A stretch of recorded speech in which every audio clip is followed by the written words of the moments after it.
कंस, हे मूर्ख कंस। कौन है जिसने कंस का अपमान करने का दुस्साहस किया है?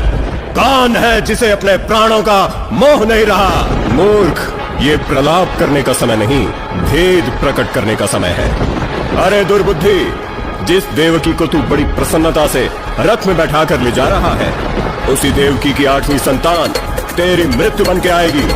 इसका 8वां गर्भ ही तेरा काल होगा। जब पाप बड़ा होने लगी, धर्म की हानि हर दिशा में थी, गूंजती कंस की वाणी, जहाँ दिखते हमने दे तो बलि संतों की कलयुग सी लगे द्वापर की कहानी। तभी गरजी दामिनी और गूंजा आसमान, तेरी मृत्यु बनाएगा देव की संतान। 8वां जो होगा वही होगा काल तेरा, पापी सम हरि ही आएंगे हरने तेरे ये प्राण। सुन देव की कारागृह में डाले मति भंग, सोच काल का करूंगा अपने हाथों से यंत्र देख के करके दे दी बलि। 6 शिशुओं की कोई अंत नहीं था, नए युग का प्रारंभ भाई। 7 संतान वंश श्रेष्ठता के गर्भ धन, रोहिणी का माया का प्रताप, धर्म स्थापना में सहयोग देने का प्रमुख स्वागत। तो हरि का लिया पहले अवतार, संसार करे विनती अपना नाथ करो देरी। बलराम खड़े स्वागत को बसास है तुम्हारी, सहस्य के कष्ट सूखे जिन आंखों के भी आंसू, उन कष्टों को हरने आने वाले है गिरधारी। कृष्ण पक्ष अष्टमी है रोहिणी नक्षत्र मध्य रात्रि को कृष्ण अवतार लेके आए, ऐसा तेज दिव्य लेके प्रभु मुख पे पधारे। स्वागत करने पुष्प देवता भी स्वर्ग से बरसाए, जिनके पैरों के तले ये ब्रह्मांड भी पले, और सारा काल का भी चक्र जिनके नाम से तले। जन्म लिया कारागृह में, तीनों लोक के स्वामी ने करने धर्म की स्थापना, वो लीला ये रचे। हाँ, टूट गए ताले खुले द्वार कारागृह की, और कंस के प्रहरी माया से साथ हो गए सारे। लेके छोटे से खाना को वासुदेव रख सर पर निकले पहुंचाने को कुलंद के द्वार। यमुना जी में उबाल पर से मेघ घमासान, माता यमुना भी कर दी प्रभु का परिणाम। फिर सुला के कृष्णा को माया यशोदा के समीप लाई पुत्री उनकी, जिसमें स्वयं माया का दबाव आया। काल से ठलाता करने वक्त अपने काल का, हाथों से छुट्टी जमाया चला ना कोई जोर। बोली तू क्या मुझे मारेगा, ये मति भंग पापी तेरा काल तो तुझे ले चुका है कहीं और।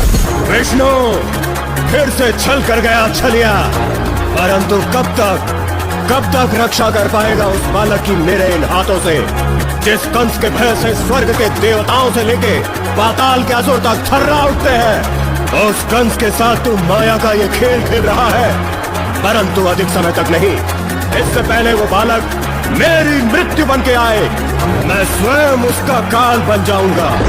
देख काल का जन्म व्याकुल हुआ, मन बौखलाए वो असुर था अचंभित। कंस पर इतनी सरलता से मारे कैसे हार भेजे माए विद्यत्य करने काना का वो अंत गई। पूतना पिलाने विष चाल ले सफल, सोच बालक ये साधारण होगी चाल ये सफल। पर विष पी के पी गए वो प्राण, पूतना के देखे मुक्ति कर दी युक्ति सारी। कंस की विफल भेजा अकासुर बकासुर के शित्रेण वत्सतासुर और व्योमासुर वत्सासुर कई दैत्य मायावी एक वर्षों की हत्या का प्रयास आए। कई पर वापस लौट एक भी बयान नहीं हुआ। कंस भय पीत दे कृष्ण की जीत, धरती पे त्राई माँ आकाश में दिखी। कई धड़ से अलग सिर, कई हाथ पैर सीधे आए असुर मृत्यु पर मिट्टी में विलीन ने। काफी द्वंद्व शेष कंस के संग पूरी सृष्टि का प्रतीक्षा होनी थी। वो जंग लेके विदा आए मथुरा दाऊ के संग, काना दिया आने का संदेश। शिव धनुष कर भाग हुआ पागल पापी चली अपनी आखिरी चाल करके शक्ति पे गुरु दी बलि। युद्ध की ललकार करके अंत में चपूरी लाई घसीट के मैदान में शादी पे पैर किए प्रहार पे प्रहार। अंत तेरे अत्याचारों का तू आज होता देख, तेरी आंखों के समक्ष कर्मों का बड़ा लेख। भाग भाग भाग भाग अपनी मृत्यु से भाग, तेरी सांसें मेरी मर्जी से रह रही है। शेष प्रहार मेरी माँ के सूखे आंसुओं के लिए, ये प्रहार उनको कारागृह में डालने के लिए। न सरलता से तुझे मृत्यु मिलेगी, ये प्रहार मेरे छल निर्दोष भाइयों के लिए। ये प्रहार उन चलते हुए साधुओं के लिए, ये प्रहार मेरे कुल के सारे यादवों के लिए। तेरे एक एक पाप का जो होना है हिसाब, ये गोकुल मथुरा के गोपालकों के लिए। फाड़ी छाती तोड़ा कंस का सारा अभिमान, मरा पड़ा जिसे शक्ति में था बड़ा गुमान। चारों ओर मुझे कृष्ण की विजय का स्टोर, तीनों लोगों में ही हो रहा प्रभु का गुणगान।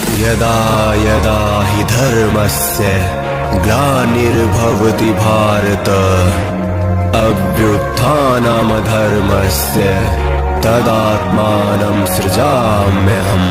परित्राणाय साधूनां विनाशाय च दुष्कृतां, धर्म संस्थापनार्थाय संभवामि युगे युगे।